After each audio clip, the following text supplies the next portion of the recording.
انسان کھائے پیے سوئے جاگے تو اس کے جسم کی ضروریات پوری ہوتی، لیکن جب وہ اللہ کا ذکر کرتا ہے، نماز پڑھتا ہے، دعا مانگتا ہے، استغفار پڑھتا ہے، درود و سلام کے گجرے پیش کرتا ہے، تو پھر اس کی روحانی ضروریات پوری ہوتی ہیں۔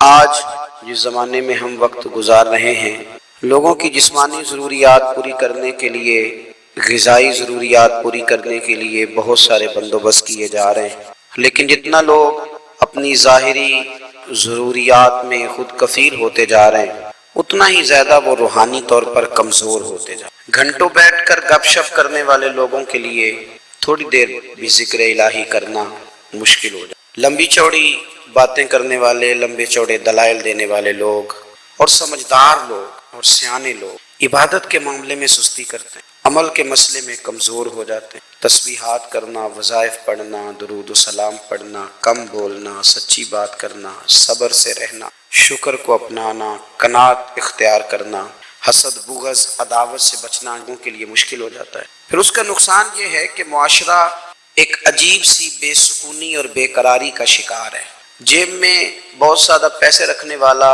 خوش شکل نظر آنے والا، پیٹ بھر کے روٹی کھانے والا شخص بھی ڈھونڈتا پھرتا ہے کہ آخر میں پریشان ہوں کیوں۔ آپ انسانیت کی تاریخ پڑھیں گے تو آپ کو معلوم ہوگا کہ انسان نے کبھی پتھر کی پوجا کی، کبھی معاذ اللہ چاند سورج کی، درختوں کی، بتوں کی پوجا کی۔ معاذ اللہ یہ غلط ڈائریکشن پہ تو چڑھ گیا، لیکن ایسا نہیں ہے کہ کوئی بندہ دنیا میں آیا ہو اور کسی کی اس نے عبادت نہ کی ہو۔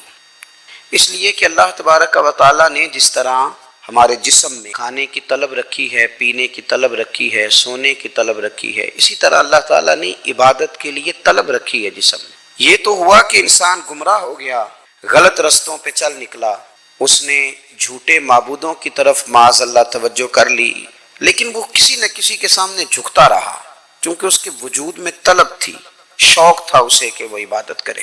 اللہ تبارک و تعالیٰ جب مسلمان کو توفیق دے اور اللہ کی بارگاہ کی جانب وہ رجوع کرے، تو پھر اس کا رویہ یہ ہونا چاہیے کہ اس کی توجہ ہو اللہ کی جانب۔ ہمارے ہاں تسبیحات پڑھ لی جاتی ہیں اگر کبھی موقع ملے، لیکن وہ خاص انہماک، وہ خاص شوق، وہ خاص ذوق اللہ تبارک و تعالیٰ کی عبادت کا، ایک ہوتا ہے نماز پڑھنا، ایک ہوتا ہے اہتمام کے ساتھ نماز پڑھنا، یعنی ذرا وقت پہ اٹھنا، ذرا صحیح کر کے وضو کرنا، ذرا شوق سے مصلی بچھانا۔ ایک ہوتا ہے تسبیح پڑھ لینا، اور ایک ہوتا ہے ذرا تھوڑا سا نا شوق کے ساتھ اللہ کو یاد کرنا۔ آپ کبھی جو میں نے آیہ کریمہ پڑھی، اس کی آپ شان نزول دیکھیں۔ نبی کریم صلی اللہ تعالیٰ علیہ وسلم کے نا کچھ صحابہ اللہ کی محبت کے شوق میں حضور کی بارگاہ میں حاضر ہوئے، اور انہوں نے آ کے عرض پتہ کیا کیا؟ عرض کرنے لگے، یا رسول اللہ صلی اللہ تعالیٰ علیہ وسلم، سالوں بیت گئے ہیں سجدے کرتے، حضور سالوں بیت گئے ہیں تسبیح پڑھتے، سالوں بیت گئے کہتے ہوئے کہ سبحان اللہ وہ پاک ہے، ہمیں سالوں بیت گئے یہ کہتے ہوئے کہ اللہ اکبر وہی سب سے بڑا ہے، سالوں بیت گئے کہتے ہوئے کہ الحمدللہ ساری تعریفیں اللہ کے لیے، سالوں بیت گئے اس کی تسبیح کرتے، تحلیل کرتے، تکبیر کہتے۔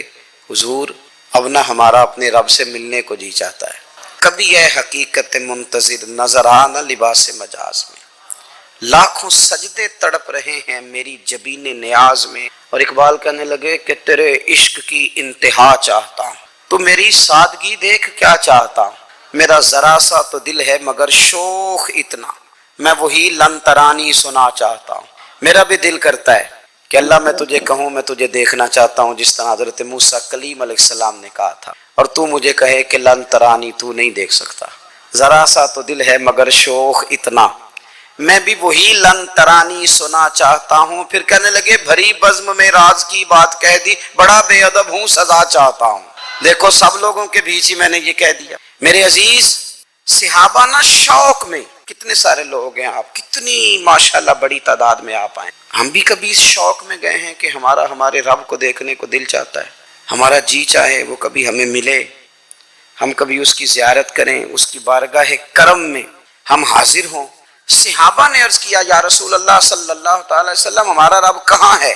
ہمارا نا اپنے رب کو دیکھنے کو جی چاہتا ہے۔ جب صحابہ نے یہ عرض کیا تو اللہ نے قرآن مجید نازل کیا، فرمایا وَإِذَا سَأَلَكَ عِبَادِي أَنِّي فَإِنِّي قَرِيب، محبوب جب میرے بندے آپ کی بارگاہ میں آ کے میرے بارے میں پوچھے نا تو ان سے کہہ دینا میں ان کے قریب ہی ہوں، قریب ہی ہوں۔ دلیل کیا ہے؟ آئی ازادان، یہ جب بھی مجھ سے دعا مانگیں گے میں ان کی دعاؤں کو قبول فرماؤں گا، میں ان کے قریب ہوں، میں ان کے قریب ہوں۔ یہ جب بھی دعا مانگیں گے نا میں قبول کروں گا، میں ان کے قریب ہوں۔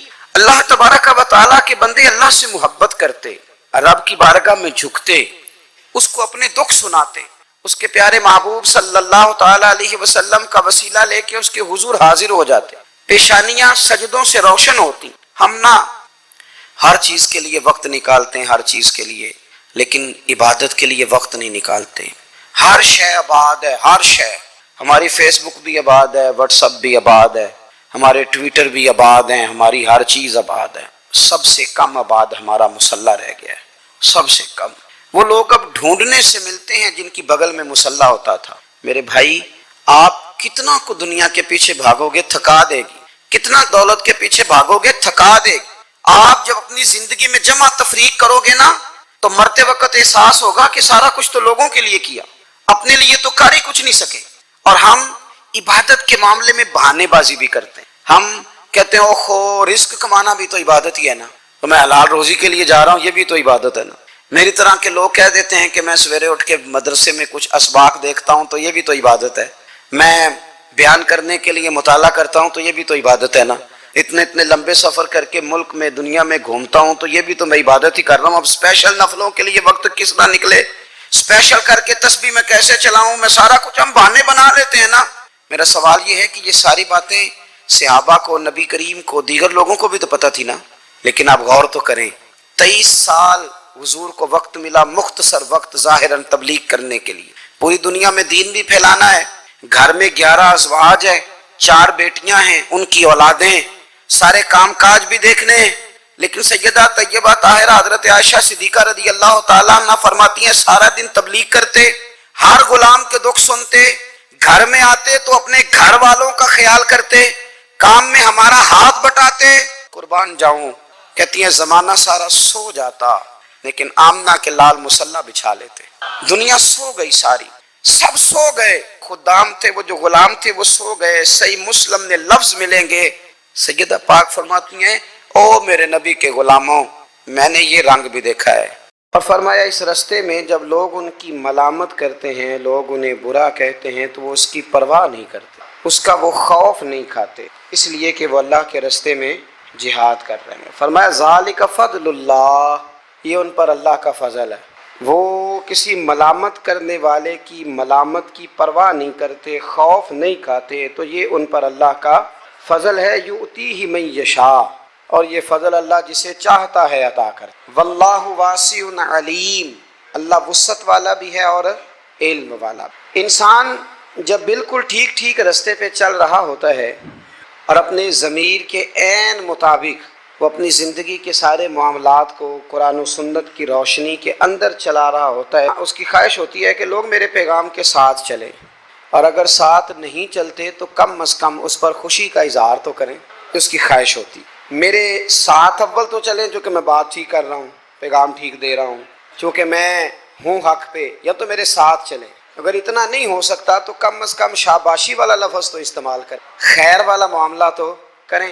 ہمارا مزاج کیا ہوتا ہے، ہمارا ماحول یہ ہوتا ہے کہ ہمیں اس سے غرض نہیں ہوتی کہ بندہ غلط ہے کہ ٹھیک ہے، ہمیں اس سے غرض ہوتی ہے کہ میرے مطلب کا ہے کہ نہیں، میرے مطلب کا۔ اب ہم ملامت کرتے ہیں، ہم اسے برا کہتے ہیں، وہ بندہ ٹھیک ہوتا ہے، اس کا نقصان یہ ہوتا ہے کہ کبھی تو اس شخص کی ہمتیں ٹوٹتی ہیں، کبھی وہ پریشان ہوتا ہے، اور کبھی دین کے کام میں رکاوٹ آتی ہے۔ کبھی یہ ہوتا ہے کہ انسان چونکہ اللہ تبارک و تعالیٰ کے دین کی خاطر صحیح نکلا ہوتا ہے، تو یہ جو ملامت کرنے والا ہوتا ہے یہ پھر اس کھاتے میں چلا جاتا ہے جس کھاتے میں اکثر وہ لوگ رہے جو دین کے مخالف رہے۔ تو آپ اگر ٹھیک چل رہے ہیں، آپ کا رستہ ٹھیک ہے، آپ کا تعین، پھر آپ کو ملامت کرنے والوں کی ملامت کی پرواہ نہ کرنا، یہ قرآن کا حکم ہے، یہ قرآن مجید کا حکم ہے، یہ نبی کریم علیہ السلام کا پیغام ہے۔ ہم کیا کرتے ہیں، ہم یہ دیکھتے ہیں کہ لوگ ذرا ملامت کرنے لگ گئے، برا کہنے لگ گئے تو ہم اچھے کام سے پیچھے ہٹتے ہیں۔ وہ جی میں نے نا داڑھی تو میں رکھ لوں، نمازی تو میں ہو جاؤں، پر میں کاروبار کرتا ہوں، تھوڑا بہت اینچ نیچ بھی ہو جاتی ہے، پھر لوگ تانا دے، پھر لوگ یہ کہتے ہیں کہ جناب دیکھو یہ نیک ہو کے داڑھی والا ہو کے بھی یہ کام کر رہا ہے تو میں کہتا ہوں اگر لوگ تانا دیں گے تو تیرا ثواب بڑھ جائے گا، تیرے اجر میں اللہ اضافہ کر دے گا۔ بھی اب اگر میں یہ کہوں کہ میں ٹھیک ہو گیا ہوں، اس سے نقصان ہوگا، لوگ مجھے برا کہیں گے، تو بھئی اگر برا کہیں گے تو تیرے ثواب میں شریر کا کام تو شرارت کرنا ہے، جو شریر ہے اس کا کام، سانپ کا کام کیا ہے؟ ڈسنا، تو وہ تو ڈسے گا، شریر تو شرارت کرے گا چونکہ اس کے مزاج میں شرارت ہے۔ آپ کو کیا کرنا ہے؟ آپ کو دیکھنا یہ ہے کہ آپ کا رستہ ٹھیک ہے، آپ حق پہ ہیں، پھر آپ کو شریر کی پرواہ نہیں کرنی، ڈسنے والے کی پرواہ نہیں کرنی، رب رسول کی رضا کی طرف دیکھ، پھر اللہ اور اس کے رسول کی رضا کی طرف دیکھنا ہے، آگے بڑھنا ہے، جد و جہد کرنی ہے، کام کو جاری رکھنا ہے۔ ایک سیانہ بندہ ہوتا ہے، وہ دو گروپوں میں صلح کرانا چاہتا ہے، وہ دو گروہوں کے اندر پل کا کردار ادا کرنا چاہتا ہے، قبیلے کے، برادری کے، خاندان کے لوگوں میں لڑائی ہو گئی، جھگڑا ہو گیا، یہ بندہ صلح کرا سکتا تھا، طاقت تھی، اس کو پتا تھا لوگ میری بات مانیں گے، اس نے مداخلت کی، یہ آگے بڑھا، فوراً ایک شخص نے کہہ دیا تیرا کیا لالچ ہے؟ چودھری بننا چاہتا ہے؟ تو سردار بننا چاہتا ہے؟ اب یہ کہتا ہے جناب چونکہ لوگ مجھے برا کہہ رہے ہیں، ان کا خیال ہے کہ میں سردار بننا چاہتا ہوں، لہذا میں نہیں صلح کراتا، لڑے رہو۔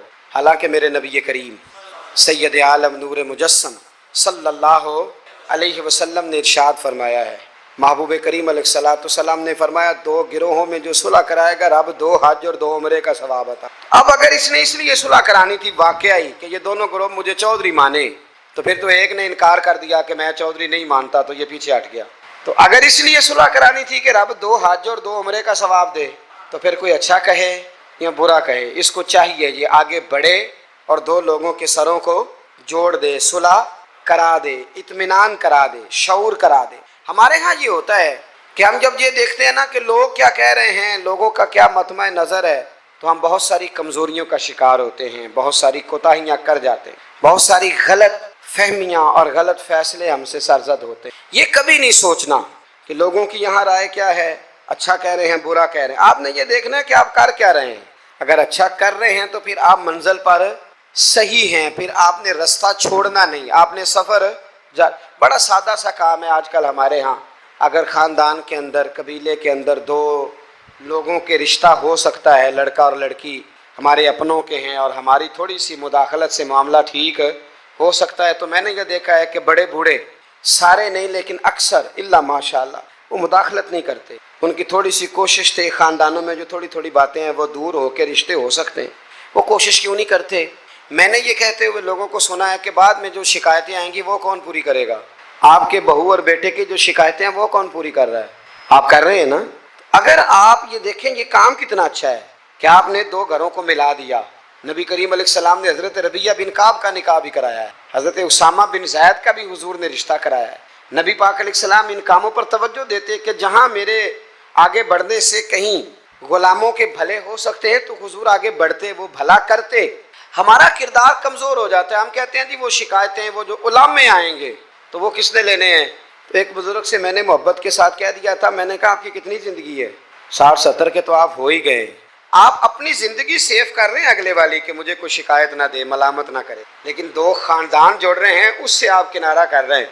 آپ 10 سال اور زندہ رہ لیں گے، 15 زندہ رہ لیں گے، آپ اپنے ان 15 سالوں کو تو محفوظ کر رہے ہیں، لیکن جو اتنا بڑا خیر کا کام تھا، اچھائی کا کام تھا، بھلائی کا کام تھا، اس کام سے آپ رک رہے ہیں۔ اسی طرح 2 آدمی لڑائی کر رہے ہیں، جھگڑا کر رہے ہیں، ایک بدتمیز ہے، شرارتی ہے، ظلم کر رہا ہے، زیادتی کر رہا ہے، تکلیف دے رہا ہے، ہمیں پتہ یہ بندہ غلط ہے، ہمیں اس کے خلاف احتجاج کرنا چاہیے، ہمیں اسے روکنا چاہیے، یہاں ہمیں کوشش کرنی چاہیے، لیکن ہم کہتے ہیں کہ میرا بھی نام آ جائے گا، تو وہ اس کے بارے میں لگا ہوا ہے نا۔ تو بھائی یہ یاد رکھیں مکافات عمل ہے، اگر شر کو روکا نہیں جاتا تو شر پھیل جایا کر۔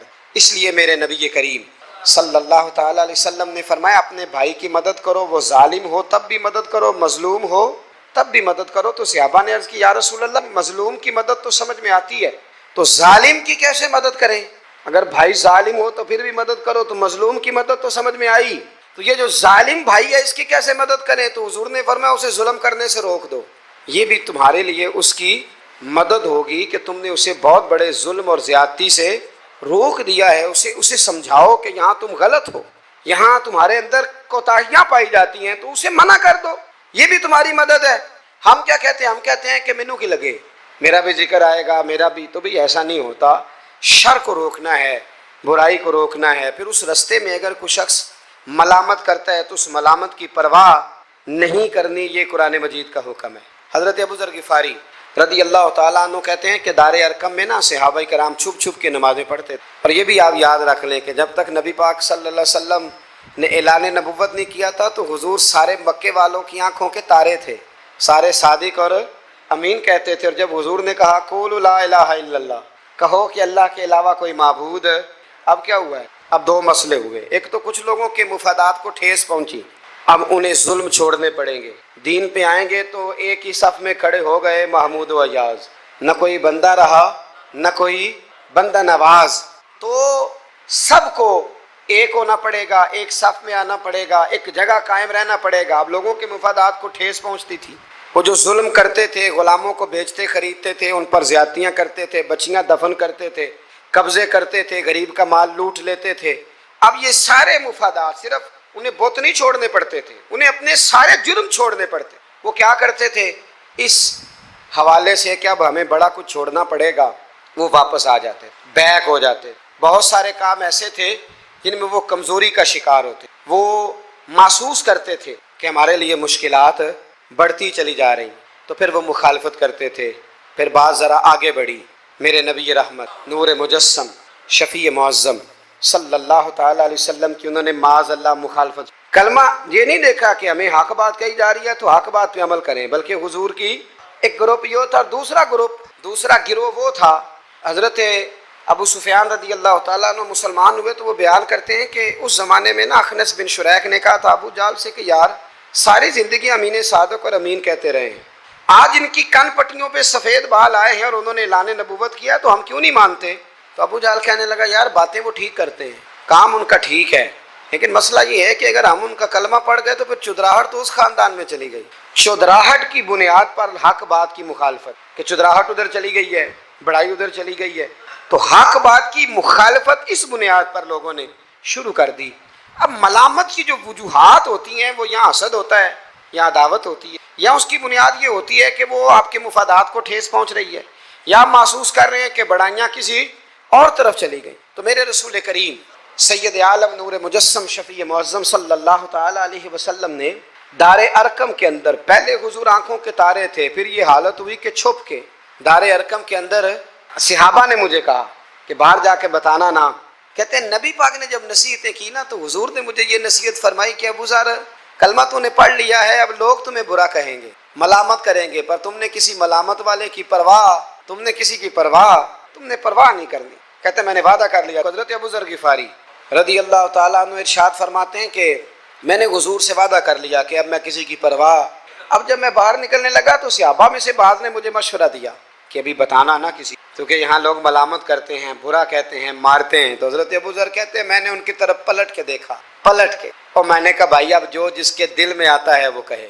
غلامی کر لی ہے تو اب کر لی، کلمہ پڑھ لیا ہے تو اب پڑھ لیا ہے. اب جس نے جو کہنا ہے وہ کہے، جو کرنا ہے وہ کرے، بات ختم ہو گئی. اب طے جو کر لیا ہے، اب تیرے ہو جو گئے، اب تیرے ساتھ نسبت ہو جو گئی تو اب تیرے ہیں. اور کہنے لگے میں نے حضور سے وعدہ کیا ہے کہ اب میں کسی کی پرواہ نہ کریں. داتا گنج بخش علی اجویری رحمت اللہ علیہ فرمایا کرتے تھے کہ حق بات پر اور سچے رستے پر چلنے کا تو مزہ ہی تب آتا ہے جب دل ٹوٹتا ہے، جب تکلیف ہوتی ہے. تو رب فرماتا ہے مجھے ڈھونڈنا ہو تو ٹوٹے ہوئے دلوں کے پاس ڈھونڈا کرو، میں ٹوٹے ہوئے دلوں کے پاس ملتا ہوں. مجھے ڈھونڈو تو وہاں جا کے ڈھونڈو، میں ٹوٹے ہوئے دلوں میں ملتا ہوں، وہاں مجھے تلاش کرو، میں وہاں ملوں گا. جب آپ کی لوگ مذمت کرتے ہیں، جب آپ کو لوگ برا کہتے ہیں اور آپ ہوتے ہیں حق پہ، پھر مزہ کتنا آتا ہے، پھر لطف کتنا آتا ہے. آپ بظاہر تکلیف میں ہوتے ہیں لیکن وہ جو آپ کے اندر کی، اور پھر آپ کو وہ چیزیں محسوس کرنے بھی مزہ آتا ہے کہ نبی کتنی تکلیف میں رہے، رسول کتنی. ایک بات میں نے سورہ آراف میں اس کو کبھی کبھی دیکھتا ہوں تو میں برتا حیرت میں گم ہو جاتا ہوں کہ یہ بھی ہوتا ہے. حضرت موسیٰ اللہ کے بڑے لاڈلے نبی، یار وہ پیغمبر، رب کریم کے وہ رسول کہ جن کا اللہ تعالیٰ نے قرآن مجید کے کم و بیش ہر پارے میں تذکرہ فرمایا، اور اللہ کے وہ لاڈلے نبی جن کے لیے رب کریم نے دریا کو کہا کہ رستہ چھوڑ دے، 12 رستے بن گئے. اللہ کے وہ نبی جن کے لیے اللہ نے من و سلوہ نازل فرمایا. اللہ کے وہ رسول جو پتھر پر اپنا عصا مارے تو اللہ 12 چشمے پانی کے جاری فرما. اللہ کے وہ نبی جو اپنا عصا اپنی چھڑی زمین پر پھینک دے تو وہ اژدہا بن جائے۔ حضرت سیدنا موسیٰ کلیم، اور سب سے بڑی بات یہ جن سے رب خود باتیں فرمائے، اللہ جن سے کلام فرمائے۔ ابن یعقوب کو اللہ نے صورت بخشی، ید بیضا کی کلیم اللہ کو نعمت بخشی، ہر نبی کو کوئی عزت کوئی عظمت بخشی، پر میری سرکار کو بے پردہ زیارت بخشی، میری سرکار کو بے پردہ زیارت بخشی۔ تو نبی کریم علیہ السلام سے قبل حضرت موسیٰ علیہ السلام کتنا اللہ نے شان دیا ہے، لیکن حضرت موسیٰ کے آنے سے پہلے بنی اسرائیل کے بچے قتل ہونے لگے۔ آپ نے ساری بات سنی ہوئی ہے، فرعون نے خواب دیکھا تھا، پھر بچے قتل کرانے لگے کہ وہ بچہ پیدا نہ ہو، اور پھر حضرت موسیٰ تشریف لائے تو بنی اسرائیل کو کچھ جہاد بھی کرنا پڑا، اس کے فرعون کے خلاف لڑنا بھی پڑا، آگے بھی بڑھنا پڑا۔ سورہ اعراف میں مفہوم آیت یہ ہے کہ ایک دن بنی اسرائیل والے حضرت موسیٰ سے کہنے لگے کہ معاذ اللہ آپ کے آنے سے پہلے بھی ہم تکلیف میں تھے اور آپ کے آنے کے بعد بھی ہم اذیت میں۔ بڑا مشکل نہیں یہ لفظ کسی کا بیان کرنا کسی کے، کہ آپ کے سبب سے گویا ہمارے بچے قتل ہوئے اور آپ کے سبب سے ابھی بھی ہم تکلیف میں ہیں، ہم اذیت میں آئے ہیں۔ میرے بھائیوں، پھر سچ کہا تھا نا حضرت سعد بن عبادہ نے کہ یا رسول اللہ ہم حضرت موسیٰ کی قوم نہیں، ہم حضرت موسیٰ کی قوم نہیں جو آپ سے کہیں گے آپ لڑیں یا آپ کا رب لڑے۔ حضور ہم تو آپ کے غلام ہیں، آپ جہاں جہاں اشارہ کرتے جائیں گے ہم سر قربان کرتے جائیں گے۔ ہم وہ نہیں ہیں جو کہیں گے آپ لڑیں اور آپ کا رب لڑے۔ حضور ہم حاضر ہیں اور حاضر رہیں گے، جانے دیں گے، گردنیں کٹائیں گے، حاضر ہیں اور حاضر، بولیے حاضر ہیں اور حاضر، غلامان محمد جان دینے سے نہیں ڈرتے، یہ سر کٹ جائے یا رہ جائے کچھ پرواہ نہیں کر۔ تو رسول کریم صلی اللہ تعالی علیہ وآلہ وسلم سے قبل آپ دیکھیے حضرت موسیٰ کے لیے اتنی بڑی بات کر دی جناب موسیٰ کی قوم، کہ حضرت موسیٰ پھر بھی دین حق کی بات کرنے سے پیچھے ہٹے۔ یہ اللہ کے بندوں کا طریقہ رہا ہے کہ وہ ملامت کی پرواہ، کس صوفی کو برا نہیں کہا گیا۔ آپ صوفیاء کے حالات پڑھ کے دیکھ لیں، ان پر فتوے ہیں، کسی پر کوئی ہے اور کسی پر کوئی ہے۔ آپ علماء، سب علماء کو نکال کے دیکھ لیں، کسی پر لوگوں نے کوئی چارج شیٹ لگا دی ہے، کسی پر کوئی فتویٰ دے دیا ہے، کسی پر کوئی بات کر دی۔ لوگ مخلوق تو فنکار ہے اس درجہ کے پل بھر میں، سنگے در کعبہ سے بھی اسنام تراشے، تم کون ہو کیا چیز ہے داغ کبابی۔ لوگوں نے تو مریم پہ بھی الزام تراشے۔ لوگ کیا کرتے ہیں؟ لوگ مشائخ پر الزام لگاتے ہیں، برے الزامات معاذ اللہ۔ اعلیٰ حضرت فاضل بریلوی نے بعض لوگوں پر فتوے دیے تھے، یہ بڑا مشکل کام ہوتا ہے لوگوں کی اصلاح کی بات کر۔ اعلیٰ حضرت نے 4 بڑے لوگ تھے جن کو لوگ بڑا جانتے تھے، ان کی غلطیوں پر انہیں تنبیہ کی اور کہا کہ اگر آپ رجوع کر لیں، توبہ کر لیں تو آپ کے لیے دروازہ بھی کھلا ہے۔ لیکن سب زور لوگوں نے اس بات پہ لگا دیا کہ وہ شدت پسند تھے، ملامت کی، ان کے خلاف کتابیں لکھی، جانے کیا کیا کہا۔ ان کی اس ایک بات کو لے کر جو کہ عین حق تھی، لوگوں نے شدت پسند کہا، اور جو فاضل بریلوی نے ساری زندگی عشق رسول کا درس دیا، جو 1000 سے زیادہ کتابیں لکھی، جو انہوں نے رسول اللہ کے ترانے لوگوں کو یاد کرائے، جو انہوں نے ہر عنوان پر قلم اٹھایا، لوگ ان کی خدمات کو بھول گئے۔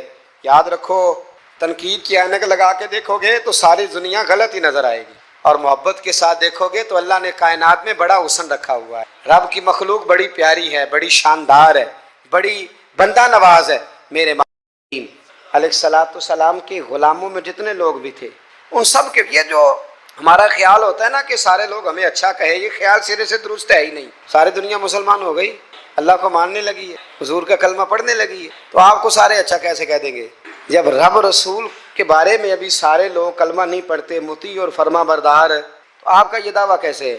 آپ یہ کیسے محسوس کرتے ہیں؟ حضرت جنید بغدادی رحمۃ اللہ علیہ ایک شخص کا جنازہ پڑھ کے فارغ ہوئے تو لوگوں نے کہا حضور بڑا ہی اچھا آدمی تھا، ہر بندہ اس کی تعریف کرتا ہے۔ آپ فرمانے لگے غلطی ہو گئی، اس کا جنازہ نہیں پڑھنا چاہیے تھا، یہ تو ذو معنی بندہ تھا، ذو وجہین تھا، 2 منہوں والا تھا، جس کے پاس جاتا تھا اسی کا ہو جاتا تھا۔ اس نے تو سب کو راضی رکھنے کی پالیسی اختیار کی ہوئی تھی، لہذا یہ درست نہیں تھا۔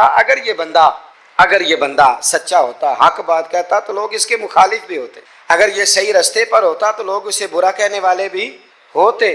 تو چونکہ یہ درست نہیں تھا، باتیں چھپاتا تھا، غلطیاں کرتا تھا، جدھر جاتا تھا اسی کا ہو جاتا تھا، لہذا کوئی اسے برا نہیں کہتا، تو اس کا مطلب یہ ہے کہ یہ حق بات نہیں کہتا تھا۔ حضرت جنید بغدادی خود ایک دن گزر رہے تھے گلی سے، مرید شاگرد عقیدت مند ساتھ تھے، تو ایک شخص نے آپ سے کہا معاذ اللہ ثم معاذ اللہ، کہنے لگا او زندیق، یعنی اے بے دین، او زندیق۔ جب اس نے یہ لفظ کہے نا تو آپ کے شاگردوں کو بڑا برا لگا، غصہ آیا۔ حضرت جنید بغدادی رحمۃ اللہ علیہ نے پلٹ کے اس شخص کی طرف دیکھا تو آپ ہنسے، فرمانے لگے یار سارے بغداد کو میرا ایک ہی نام یاد تھا کہ میں دیندار ہوں، تو نے اچھا کیا ایک اور نام بھی یاد کرا دیا۔ چلو ایک اور نام بھی لوگوں کو یاد ہو گیا، پہلے سارے بغداد کو میرا بولیے ایک ہی نام پتا تھا کہ جنید بڑا اچھا کیا تو نے۔ حضرت مولانا ظفر الدین صاحب بہاری ملک العلماء، انہوں نے بخاری کی شرح لکھی ہے، اعلیٰ حضرت رحمۃ اللہ علیہ کے خلیفہ تھے مولانا ظفر الدین بہاری رحمۃ اللہ تعالی علیہ۔ آپ فرماتے ہیں کہ اعلیٰ حضرت کو نا بے شمار خط آتے تھے، اب تو ٹیلی فون کا رواج ہے تو اس زمانے میں خطوط ہی، ویسے خط بھی بڑا شاندار ہوتا تھا، بندہ سوچ سمجھ کے تو لکھ لیتا تھا نا، تو بڑے خط آتے تھے اعلیٰ حضرت کو، خطوط پر ہی آپ جواب دیا کرتے تھے۔ خط آتے، کسی نے کسی لقب سے پکارا ہے، کسی نے کسی نام سے پکارا ہے، کسی نے ایک خط آیا تو اس میں بڑے غلط لفظ لکھے تھے، بڑے غلط جملے، معاذ اللہ ثم معاذ اللہ، ملامتی لوگ جو ملامت کرنے والے ہوتے ہیں، انہیں بڑی تکلیف پہنچائی تھی۔ تو اعلیٰ حضرت فاضل بریلوی رحمۃ اللہ تعالیٰ علیہ کے خلیفہ مولانا ظفر الدین صاحب بہاری رحمۃ اللہ علیہ نے وہ خط جب پڑھا تو بڑا غصہ آیا، بڑا جلال۔ اعلیٰ حضرت رحمۃ اللہ علیہ فرمانے لگے کیا ہوا؟ عرض کی اور اس نے بڑے برے لفظ لکھے ہیں، میں اس پر مقدمہ کروں گا، کیس کروں گا، عدالت جاؤں گا۔ تو اعلیٰ حضرت فرمانے لگے وہ پہلے جس نے پیارے لفظ لکھے ہیں پہلے اس کے لیے انعام کا اعلان کرنا، پہلے کوئی جائیداد دے، کوئی تحفہ دے، پھر اس پر مقدمہ بھی کر لینا۔ فرمایا اگر اتنے لوگ اچھا کہہ رہے ہیں تو دو چار ایسے ہیں بھی، تو میں یہ کہا کرتا ہوں کہ چلو نظر نہیں لگتی، کیا ہوتا ہے بولیے، اللہ کرے آپ کو سمجھ آئے، چلو نظر نہیں لگتی، کو دو چار ہوں بھی تو نظر کوئی حرج نہیں، نظر نہیں لگتی۔ اعلیٰ حضرت فرمانے لگے یا تو ان کو انعام دو، ان کے نام جائیداد کراؤ، تو پھر تکلیف دینے والوں پر مقدمے بھی کر لینا، تو اگر وہاں تمہیں انعام نہیں دے رہے تو پھر یہاں تمہیں مقدمہ کرنے کی حق بات پر، سچی بات پر آپ مستقل مزاجی اختیار کریں، آپ ٹھہریں، پھر آپ کو کوئی کیا کہہ رہا ہے، کوئی آپ کے بارے میں کیا بیان کر رہا ہے، پھر آپ اس بات سے نکل آئیں، پھر آپ اس سے نکلیں۔ میرے نبی رحمت نور مجسم شفیع معظم صلی اللہ تعالی علیہ وسلم طائف کے بازار بھی چلے گئے تھے، عکاظ کی منڈیوں میں بھی حضور چلے گئے، نبی پاک نے ایک کافر کے ہر سوال کا جواب دیا، اور جب دین کی تکمیل ہونے لگی مدینہ منورہ میں تو کافر ختم ہوئے تو منافق کھڑے ہو گئے، پوری صورتیں ہیں منافقین کے بارے میں، ادھر سے معاملہ ختم ہوا تو ادھر سے کبھی حضور کے علم پر اعتراض کرتے ہیں، کبھی حضور صلی اللہ تعالی علیہ وسلم کے صحابہ پر شکوہ کرتے ہیں، کبھی کوئی بات کرتے کبھی کوئی بات کرتے، لیکن میرے حبیب کریم علیہ السلام نے ہمیشہ ڈٹ کر، کھڑے ہو کر، استقامت کے ساتھ ہر بات کو سنا اور امت کو یہ پیغام دیا کہ تم نے سچی بات پر کھڑے رہنا ہے، تم نے دائیں بائیں پلٹنا نہیں ہے۔ امام احمد بن حنبل رحمۃ اللہ ہے، امام احمد بن حنبل بہت بڑے امام تھے، 14 جلدوں میں کتاب لکھی ہے آپ نے حدیث پاک کی، مسند امام احمد بن حنبل، اور کلیجہ ٹھنڈا ہو جاتا ہے امام صاحب کی تحریریں پڑھ کے۔ اتنے بڑے آدمی، ہر دور میں کوئی نہ کوئی فتنہ پیدا ہوتا ہے، تو فتنہ اس طرح پیدا ہوتا ہے کہ لوگ دین کا نام لے کے بعض اوقات فتنہ کرتے ہیں۔ مرزا غلام احمد قادیانی جب آیا تھا تو وہ تشریحات ہی کرتا تھا معاذ اللہ دین کی، کبھی اپنے آپ کو محدث کہتا تھا، کبھی مفسر کہتا تھا، پھر آہستہ آہستہ وہ مجدد بننے لگا، پھر کہنے لگا میں ذلی نبی ہوں، بروزی، پھر اس بے ایمان نے کھول کر اپنے باطن میں چھپی ہوئی ہر غلاظت کا ذکر کرنا شروع۔ تو دین کے اندر داخل ہو کر دین کا نام لے کر جو فتنے برپا کیے جاتے، اللہ تعالیٰ ان سے محفوظ، اللہ تعالیٰ ہمیں محفوظ فرمائے۔ دین کا نام لے کر، لبادہ اوڑھ کر، لائسنس لے کر دین کا جو فتنے لوگ برپا کرتے ہیں، بڑے خطرناک، بڑے خوفناک وہ بھی فتنے ہوتے ہیں۔ حضرت امام احمد بن حنبل کے زمانے میں ایک فتنہ اٹھا تھا خلق قرآن کا، کہ قرآن اللہ کی تخلیق ہے یا اللہ کا کلام ہے۔ لوگ گنجائشیں نکالتے ہیں نا اس طرح کے جملے کہ لوگوں کو کیسے قرآن پاک سے یا حضور کے فرمان سے یا دین سے دور کیا جائے، تو تعویلات کرتے ہیں، ایک فتنہ تھا۔ امام صاحب نے ڈٹ کے فتویٰ دیا کہ قرآن مجید اللہ کا کلام ہے، یہ اللہ کا کلام ہے، حضور علیہ السلام پر نازل ہوا ہے۔ امام صاحب نے اعلان کیا، ڈٹے، تو بادشاہ وقت نے آپ کو قید کر دیا، پولیس بھیجی، امام صاحب کو پکڑ کے لے گئی۔ جیل میں جانا کو برا نہیں، سارے جیل میں قیدی برے نہیں ہوتے، جیل میں تو حضرت یوسف بھی رہے ہیں، حضرت یوسف علیہ السلام بھی جیل میں، سارے لوگ جرم کر کے نہیں آئے ہوتے، کچھ عدل کر کے بھی جیل میں آئے ہوتے، لیکن اس کا کوئی غلط ترجمہ نہ کر لینا، جیل میں برے بھی ہوتے ہیں، برے بھی جیلوں میں اپنی مرضی کی لائنیں بھی لوگ بنا لیتے ہیں نا، تو اچھے لوگ بھی بعض اوقات بعض آزمائشوں کے سبب جیلوں میں جاتے ہیں۔ امام احمد بن حنبل کو جب گرفتار کر کے لے گئے نا تو امام صاحب کچھ دن جیل میں رہے، جب واپس تشریف لائے امام احمد بن حنبل رحمۃ اللہ علیہ، جب آپ واپس تشریف لائے تو آپ کے صاحبزادے کہتے ہیں کہ ابو الحسن نام کا ایک چور تھا، ابو الحسن نام کا پکا چور تھا، پکے چوروں کا بھی سب کو پتہ ہوتا ہے نا، سارا بغداد جانتا تھا کہ پکا چور ہے، لیکن امام صاحب کچھ مہینے جیل میں رہ کے واپس آئے تو ہر نماز کے بعد اس چور کے لیے دعا کرتے، کہتے اللہ ابو الحسن پہ رحم فرما، اللہ اس پر، حد ہو گئی حضرت، چور سے ملاقات، اب آپ جیل جائیں گے تو ایسے لوگوں سے ملاقاتیں تو ہوں گی نا، قاتلوں سے بھی، چوروں سے بھی، دہشت گردوں سے بھی، تخریب کاروں سے بھی۔ امام صاحب کی ملاقات ہو گئی تھانے میں، جیل میں، ہر نماز کے بعد دعا کرتے۔ آپ کے صاحبزادہ کہتے ہیں میں نے ایک دن کہا ابا جی اس چور کے لیے آپ دعا کرتے ہیں تو نماز میں بڑے نمازی شریک ہوتے ہیں، کسی نمازی کا خیال کہیں جاتا ہے، کسی کا کہیں جاتا ہے، تو آپ بتا ہی دے بات کیا ہے۔ تو امام صاحب فرمانے لگے یار ہے وہ چور، پر اس نے مجھے ایک بہت بڑی نصیحت کر دی چور نے۔ ہم تو محدثین اور علماء کی بات نہیں نہ سنتے، تو نصیحت لینے والے کہتے ہیں جہاں سے اچھی بات ملے وہاں سے لے لو۔ کہتے ہیں چور نے مجھے ایک نصیحت کی، حضور وہ کیا؟ کہتے ہیں جب میں تھانے میں گیا تو وہ بھی تھانے میں تھا، میرے ساتھ ملاقات ہوئی تو کہنے لگا حضور آپ حق اور سچ پہ ہیں، حضور آپ حق اور سچ پہ ہیں۔ کہنے لگا میں چور ہوں، چوری کے الزام میں آیا ہوں، پہلی دفعہ نہیں آیا، کئی دفعہ آ چکا ہوں، بادشاہ اور کوتوال کے ہاں میرا نام درج ہے، کئی دفعہ آ چکا ہوں، میرا ان کے پاس نام درج ہے، یہ مجھے بڑا مارتے ہیں، پر میں برا ہوں تو برائی پہ ڈٹا ہوا ہوں، میں کبھی باز نہیں آیا، یہ مجھے مارتے ہیں، میری ضمانت ہوتی ہے، پھر جاتا ہوں برا کام کرتا ہوں۔ کہنے لگا حضور اگر میں برے کام پہ ڈٹا ہوں تو خیال رکھنا آپ تو اچھا کام کر کے آئے ہیں، حضور ذرا ڈٹ کے رہنا، دیکھنا ذرا ڈٹ کے رہنا، اس میں کوئی کمزوری نہ دکھانا، تو اچھے کام کے لیے آئے۔ تو امام احمد بن حنبل فرماتے ہیں مجھے اس کی بات یاد رہ گئی، اس نے مجھے کہا کہ آپ نے پرواہ نہیں کرنی کہ لوگ کہیں گے جیل گئے ہیں تو تھانے گئے ہیں تو کچہری گئے ہیں تو یہ ہوا ہے تو فلاں ہوا، نہ نہ نہ نہ، نے ڈٹنا ہے اور ڈٹ کے رہنا ہے۔ دوستو اس تک لوگ کیا کہہ رہے ہیں، لوگ کہاں کھڑے ہیں، اس کو چھوڑیں، آپ یہ بتائیں آپ حق پہ ہیں، آپ صحیح کر رہے ہیں، آپ کا ضمیر مطمئن ہے، اللہ رسول کی بارگاہ میں آپ سرخرو ہیں، آپ اس کو دیکھیں اور کسی ملامت کرنے والے کی ملامت کی پرواہ نہ کریں۔ یہ آج کا پیغام ہے۔ ہمارے بزرگوں کا طریقہ یہ تھا کہ وہ ڈٹتے تھے، وہ بات کرتے تھے، کھری بات کرتے تھے، سچی بات کرتے تھے، عوامی رائے کی پرواہ نہیں کرتے تھے۔ شریر لوگ شرارت کرتے ہیں، وہ شرارتیں کریں گے، لیکن کام سچا اور حق کا یہ ہے کہ آپ اگر حق پہ ہیں، درست ہیں، پھر جس صحیح کام آپ نکلے ہوئے ہیں آپ ہمیشہ اس کام